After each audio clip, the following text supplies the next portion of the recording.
ধারাবাহিকের শুরুতে আমরা দেখতে পাই সরকার বাড়ির ড্রয়িং রুমে সবাই উপস্থিত। সেখানে দীপ বলে কাসাই আজকে ওর বয়ফ্রেন্ডের সাথে পালাতে গিয়েছিল। তখনই অজয় বলে ওঠে, তুই কি ওর মুখ দেখেছিলি? দীপ বলে, কাসাই দত্তবাড়ি নীলর সাথে পালাতে গিয়েছিল, সেটা আমি নিজে চোখে দেখেছি।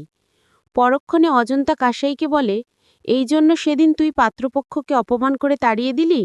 তুই জানিস দত্তবাড়ির সাথে আমাদের চলে না, তাহলে কেন ওদের ছেলের সাথে প্রেম করতে গেলি? এটা বলে অজন্তা কাসাইকে গিয়ে মারতে থাকে।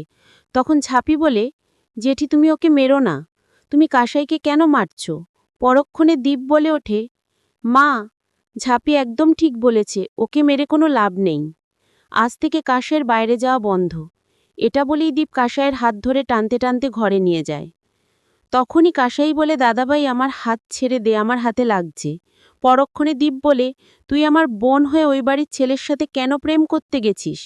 এদিকে ঝাঁপি কিছু বলতে যাবে, তার আগেই দীপ বলে, ঝাঁপি আর একবারই একটা কথাও বলতে আসবি না। আজ যা কিছু পরিস্থিতি সব তোর জন্যই হয়েছে। আমি নিজে চোখে দেখেছি তুই কাসাইকে পালাতে সাহায্য করছিস। দীপের কথা শুনে অজন্তা, এতদিন দুধ কলা দিয়ে কালসাপ পুষেছি, আর সে কাল নাগিনী আমার মেয়েকে ফুসলিয়ে এসব করতে বাধ্য করেছে। পরক্ষণে দামোদর বলে, তুমি এসব কি বলছো? আমার বিশ্বাস হয় না ঝাঁপিয়ে কাজ করতে পারে। পরবর্তীতে দীপ বলে ওঠে, ওটাই করেছে ঝাঁপি। আমি যতবার কাসাইকে নাম জিজ্ঞেস করেছি ততবারই ঝাঁপি ওকে আটকে দিয়েছে। আমি আগে থেকেই জানতাম ঝাঁপি সব কিছু জানে, কেননা আমি একবার নীলুর সাথে দেখার জন্য ঝাঁপিকে জিজ্ঞেস করতেই বলে ওখানে জিনিস দিয়ে পাঠিয়েছিল। এমনকি কোনো স্পোকিং ক্লাসেও যেত না, আমি খোঁজ নিয়ে দেখেছি। কাসাই স্পোকিং ক্লাসের নাম করে ওই দত্তবাড়ির ছেলের সাথে দেখা করতে যেত, আর এই সব কিছুই ঝাঁপি জানত। দীপের মুখে এসব কথা শুনে দামোদর ঝাঁপিকে বলে, আমি তোর থেকে এগুলো আশা করিনি। যেদিন তোর সাথে দীপের বিয়ে হয়েছিল সেদিন আমি সব থেকে বেশি খুশি হয়েছিলাম। আমি বিশ্বাস করে নিয়েছিলাম একটা উপযুক্ত মেয়ের হাতে আবার সরকার বাড়ির সংসার দিয়ে পড়বে, সংসারের সব দায়িত্ব নেবে। কিন্তু তুই এভাবে আমার সেই বিশ্বাসটা ভেঙে দিলি। পরক্ষণে ময়ূর বলে ওঠে, তোমরা কেন মেয়েটার সাথে এভাবে কথা বলছো? তখনই অজন্তা বলে, তুমি আর আগ বাড়িয়ে কথা বলো না ঠাকুরজি। তুমি নিজে তো একটা কাহিনী করে বসে আছো, আবার আমার মেয়েটাকে উস্কে দিচ্ছ। তোমরা জানো না দত্তবাড়ির সাথে আমাদের চলে না, তারপরেও কেন কাসাই এমনটা করেছে? এদিকে দীপ বলে, ঝাঁপি এই বাড়ির মেয়ে নয়, তাই ওর কথা ছেড়ে দিলাম। কিন্তু কাসাই, কাসাই তো এই সরকার বাড়ির মেয়ে, আর কাসাই তোমাকে দেখে কিছু শিখলো না কেন? আসলে সবসময় ঝাঁপি ওকে সাপোর্ট করে গেছে। এটা বলেই দীপ কাসাইকে ঘরে নিয়ে যায়। তখনই চূর্ণী কাসাইয়ের থেকে ফোনটা নিলে ঝাঁপি বলে, তুই কেন এমনটা করলি? তোর থেকে আমি এটা আশা করিনি।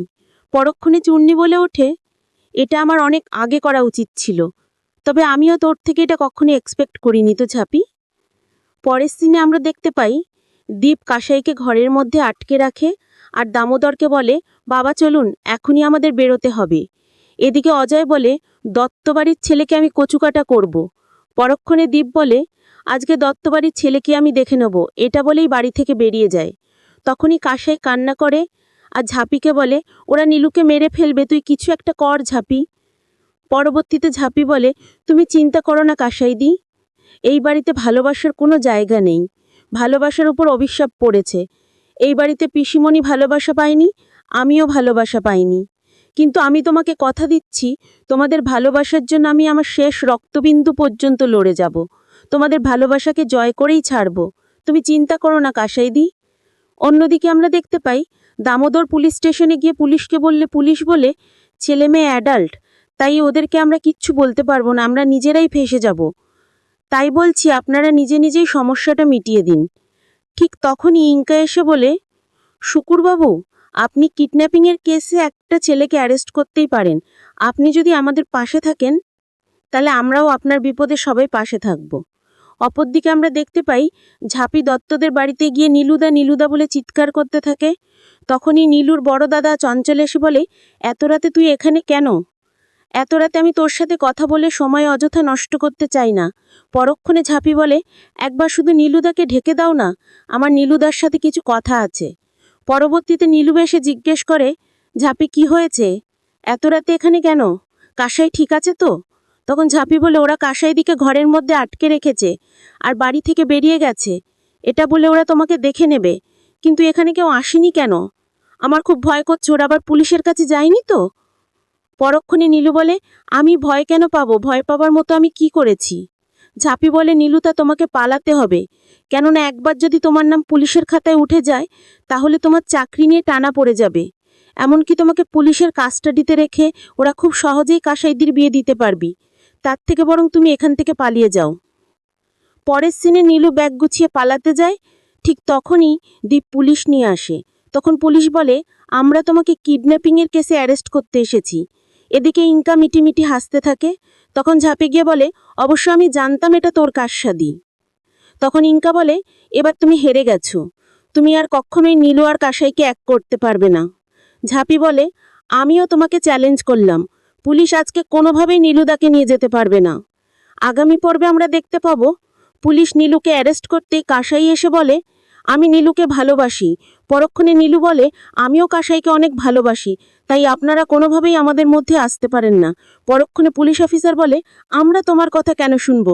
এদিকে আমরা দেখতে পারি এসডি ম্যাডামের গাড়ি আসতে ঝাঁপি বলে, আমি আগেই জানতাম, তাই আগে থেকে আপনাদের জন্য ওষুধ রেডি করে রেখেছি। এবার তো আপনারা আর কোনোভাবেই ওদের নিয়ে যেতে পারবেন না।